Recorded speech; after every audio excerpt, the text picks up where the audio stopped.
Elisabeth, merci d'être présente pour cet événement des premières, ce premier Innovaton. Les premières Occitanie sont maintenant présentes dans la région depuis 2017, sous ton impulsion. Qu'est-ce qui t'a donné envie de ramener les premières en Occitanie?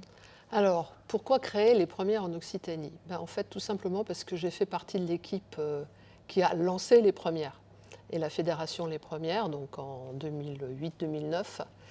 Et que ce modèle qu'on avait lancé d'abord dans d'autres régions, enfin à Paris d'abord et puis ensuite dans d'autres régions, on s'est dit fin 2015, début 2016, mais il y a un trou, l'Occitanie.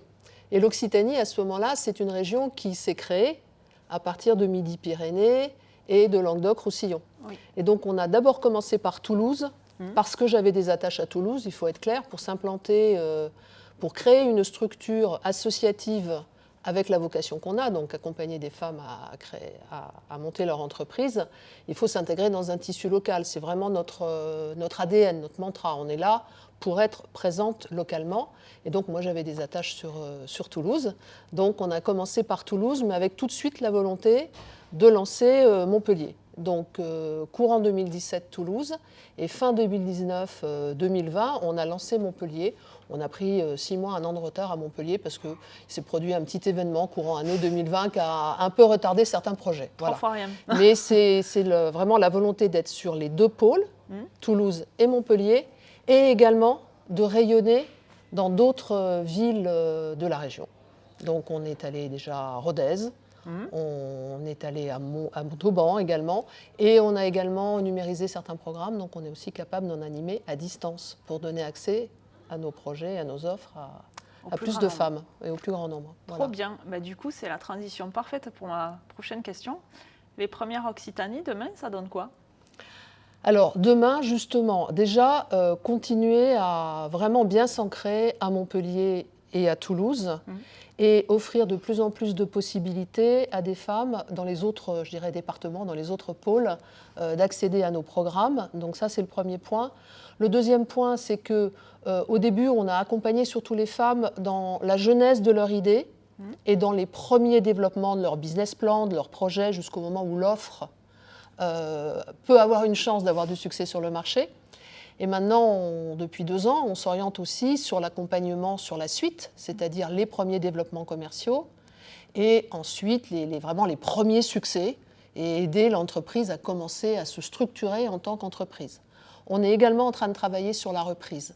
Donc en fait, quand je vois les premières Occitanie, c'est être un acteur complet sur l'entrepreneuriat féminin.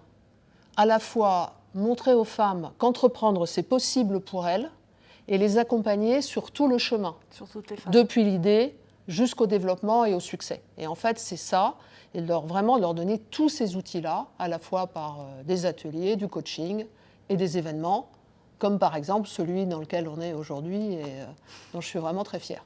Il y a de quoi. Et enfin, dernière question, si tu devais donner un conseil à une entrepreneur, ça serait lequel? Ah, alors, s'il n'y en avait qu'un. Allez, on peut aller jusqu'à 2. S'il n'y en avait qu'un.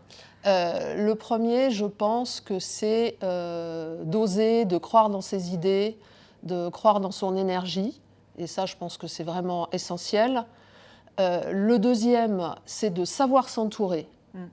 De ne pas penser que l'entrepreneuriat, c'est un chemin solitaire. Ce n'est pas le cas du tout. Ce n'est pas parce qu'on veut devenir chef d'entreprise qu'on doit se sentir isolé.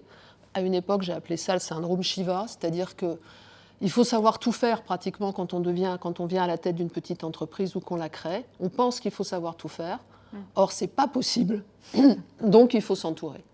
Voilà. Et c'est vraiment les deux éléments clés pour moi. Et puis, je rajouterai une vertu qui, pour moi, est la vertu cardinale de l'entrepreneuse, ou de l'entrepreneur d'ailleurs aussi, c'est l'optimisme. Oui. Il faut être optimiste. Si on n'est pas optimiste, il y aura tellement de choses qui peuvent être considérées comme des obstacles qu'il faut avoir, bien évidemment, être persuadé, je dirais, dès le départ, qu'on va être capable de les surmonter ou de les contourner. Ce n'est pas interdit de contourner un obstacle. Et donc d'avoir cette capacité à voir toujours, selon l'expression populaire, le verre à moitié plein plutôt qu'à moitié vide. C'est un bon conseil, ça. Merci beaucoup. Eh bien, c'est avec plaisir.